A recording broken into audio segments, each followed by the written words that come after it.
Good evening, everybody. Welcome to the Uncivil American. I am your host, Clayton, and here we go. So, for tonight, we are going to cover a few different aspects of what this stream is going to, this channel is going to cover. Mostly Civil War, as well as the politics and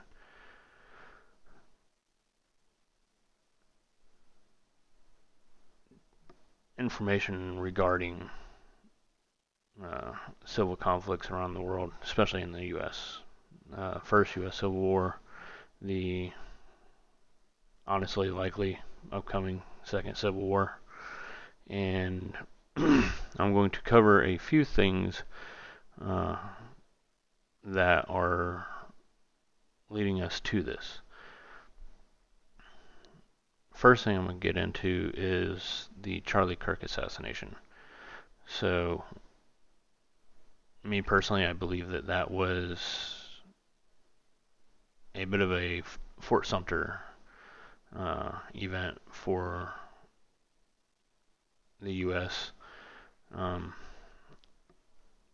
Just because it's very high profile and very politically biased, unlike the JFK assassination, where everyone generally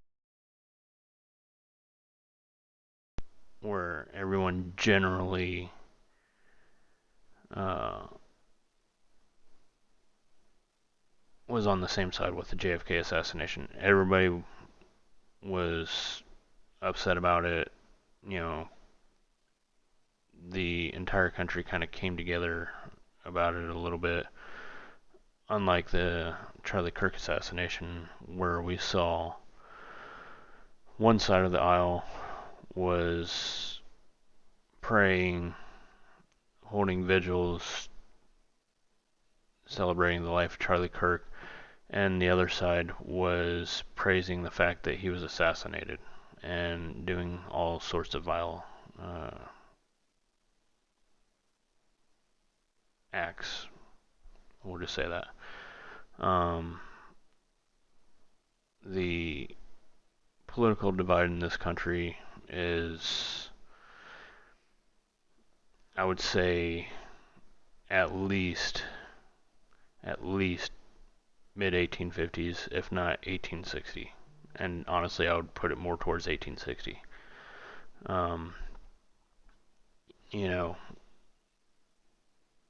Bleeding Kansas, we've been dealing with that portion of it for going on 10 or 11, maybe 12 years, roughly since about 2011 time frame with Michael Brown and those riots leading all the way up through George Floyd riots in 2020, when leftists were attempting to burn cities down across the country. You had individuals that were going out heavily armed on both sides of that aisle.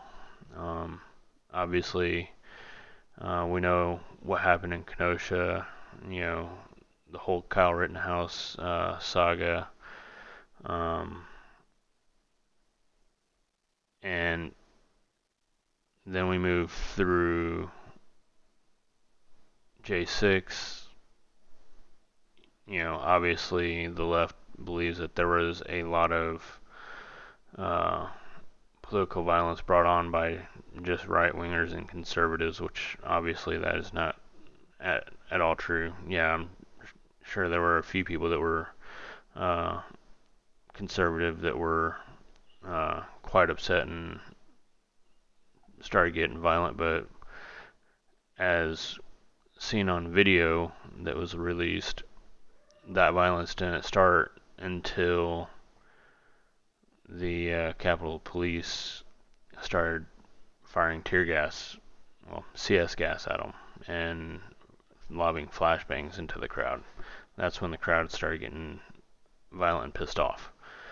And then you also have the fact that there were Antifa there that were dressed up as conservatives and Trump supporters that were causing trouble. And to top it all off, we have 274 undercover feds there that were also causing trouble.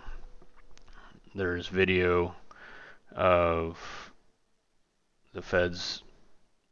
There's one guy, clearly he's sitting there breaking out a window, and then as soon as the camera pans around to him and somebody asks him what he's doing, he tries to play it off as, onto somebody else, like, why are you causing this trouble? It's clearly on video, And then there's other video that's been going around for several years that plainly shows a Fed being taken, behind their lines, cuffed. They get him around into a hallway where nobody can see, and then they go in and they uncuff him. Okay? We have those examples that are clear as day as to what was going on. And then there's also video that has been going around for a while that shows Antifa getting all dressed up in Trump's supporter clothes, to make themselves look like Trump supporters, and they're going over their plans on how they're going to start causing issues by attacking police, so on and so forth.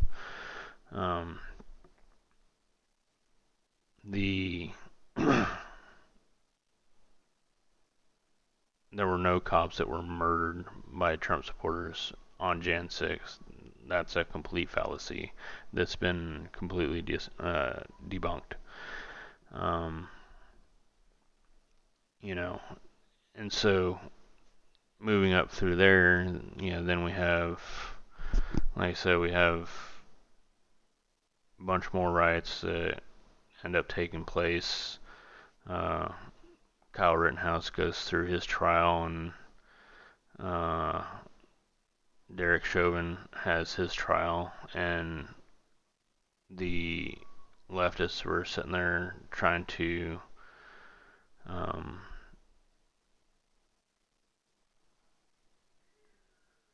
scare the jurors. They were following them, so on and so forth, and trying to influence the jury by harassing them and threatening them, which is clearly against the law. Can't do that, but they don't care. They don't care about the laws. They don't care about the Constitution. They never have. They never will. They'll try to use it against you, but they don't care about it. They want it destroyed. They are a multicultural democracy that is trying to take the place of the constitutional republic that we live in. We do not live in a liberal democracy, like some people have tried to claim as well. Like, we just don't live in a democracy. Some of the original intents of our constitutional republic have been weakened due to policies and even amendments that were enacted long before I was even thought of, So we've just got to deal with those best we can. Some of those policies and a specific amendment I would love to have reversed, but whether or not that will ever happen, especially in my lifetime, is a whole nother debate on its own. Okay.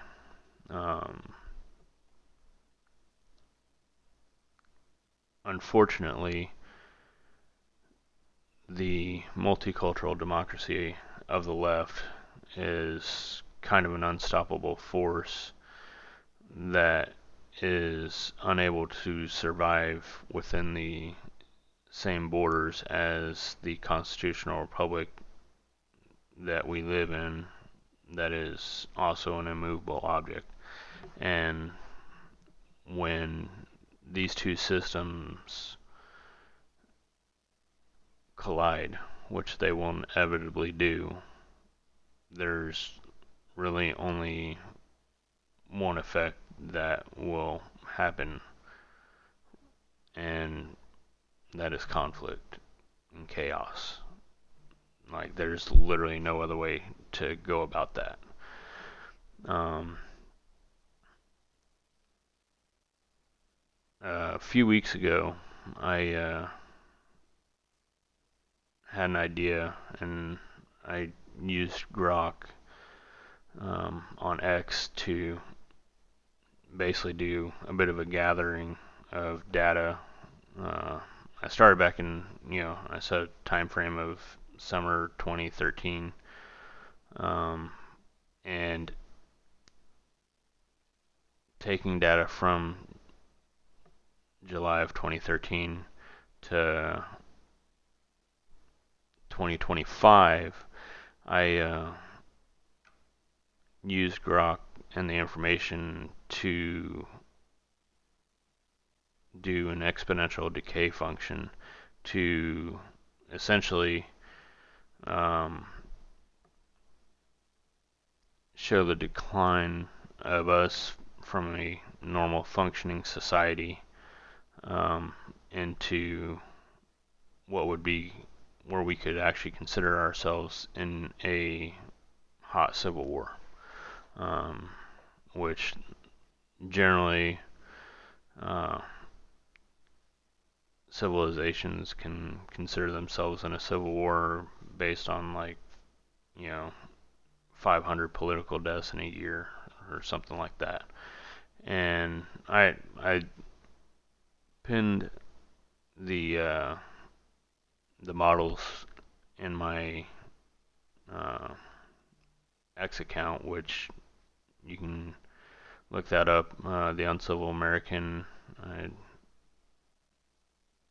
I have it pinned there. I ended up doing 3 different models that all came in roughly about the same,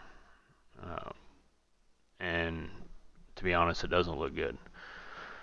All were within about a year or two of each other as far as the timeline goes. The earliest one, which me personally I think is probably the most likely, would be October of 2026, right before the midterms, or going into the midterms.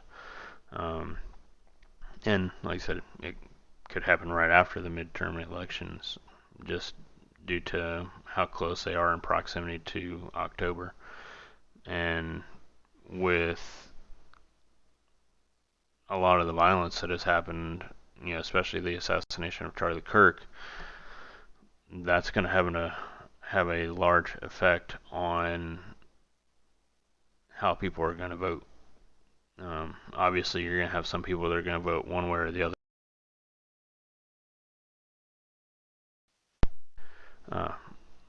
Some people are going to vote one way or the other, regardless of what has transpired.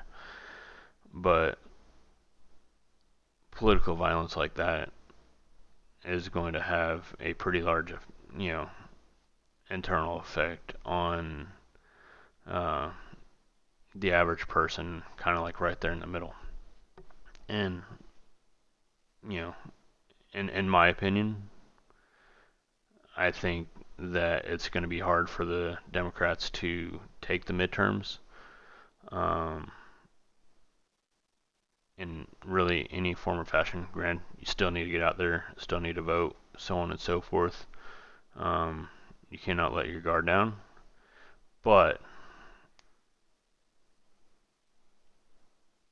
those types of events and those types of actions are going to have a negative impact on the average person's view of the left and the Democrat Party. So, like I said, if you want to, you can go onto X, go through, read that post. Like I said, I went and verified the math that it was throwing out just to make sure that we were looking at the same thing and to essentially uh, make sure that uh, there were as few errors as possible, because obviously it would have taken me years to try to gather data for that long of a time period by myself and then try to compile it. You know, that's that's just what we need to have AI for. You know, these large language models. So, like I said, I think it's coming pretty soon. Um, my suggestion on that would everybody uh, should probably uh, get into better physical shape, as well as maybe stock up on a few things, have some water purification capabilities, so on and so forth. Um, moving on to here, just uh, what was it? Thursday night. Uh, well, Thursday night, early Friday morning, we had the terror attack on the Coast Guard base outside Alameda, California, where the uh, individual that was driving the U-Haul van attempted to uh, speed up going backwards at the officers and the security personnel right there outside the base.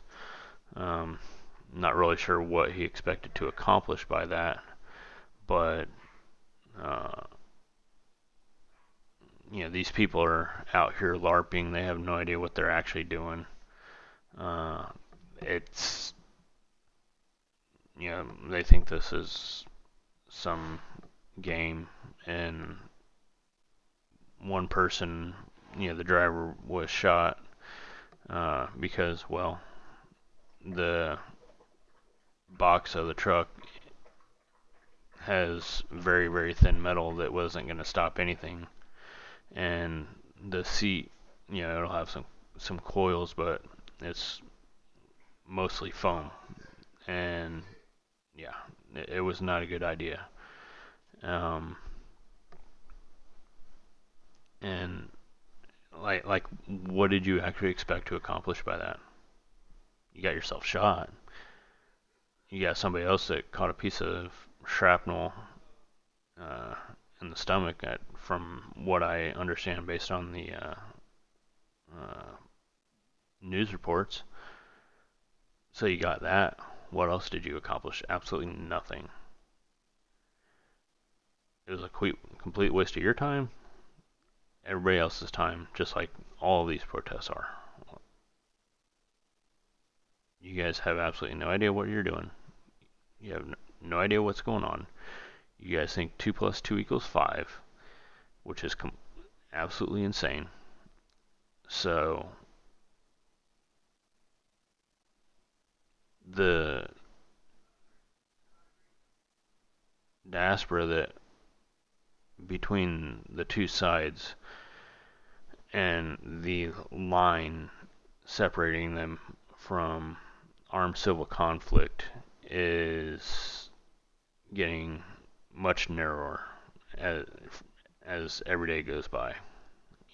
It's you know, are are we heading into First Manassas here soon? Like I said, because as far as I can tell, and I know I'm not the only one that thinks it, but the Charlie Kirk assassination, in my opinion, was Fort Sumter. We've got political factions on both sides that are arming. Some of them have been armed for years. Let's face it. And that's the other thing too. These LARPers sit here think that they're going to engage in this with, in this civil war with a group of people that have more firearms than like the top 3 or 4 militaries in the entire world combined. That's including the U.S. military. And these people have that they think they're going to engage in this civil war with have trillions of rounds of ammunition. Not millions, not billions, trillions of rounds of ammunition. Okay? Think about that for a second before you go and make a really stupid mistake. Okay? Put your thinking caps on. I know they're not very big, but you really need to try. Okay? If you think that it's just going to be some smooth sailing, run through a meadow and then you're going to win.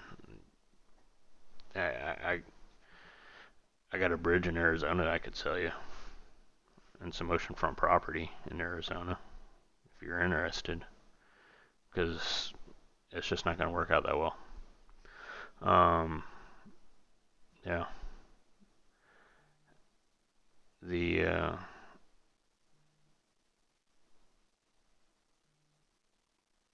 left keeps telling everybody, keeps telling Trump that he needs to tone the political rhetoric down. It's like, you guys are the ones that are actually out there assassinating people. You guys are the ones that are actually out there threatening people. You guys are the ones that are actually out there assaulting people. Okay? We're not the ones that are pushing the rhetoric. The left has been pushing the rhetoric for the last 15 years. Orange man bad this, Nazi Trump that. Conservatives are Nazis. Conservatives are fascists. Okay? That's been going on for years. There's literally some kids out there who are in, middle school and high school where their entire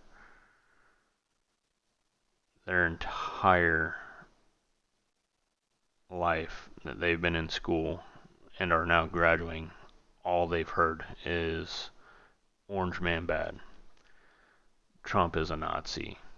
Conservatives are Nazis. Conservatives are worse than Nazis. But yet, we're the ones that need to turn down the rhetoric. Right. So, anyway, that's where we're at on that for right now. Obviously, we're going to keep an eye on the news this week, because I have no doubt that there's going to be plenty more to talk about next week. So, have a great night, and I will see you guys next week.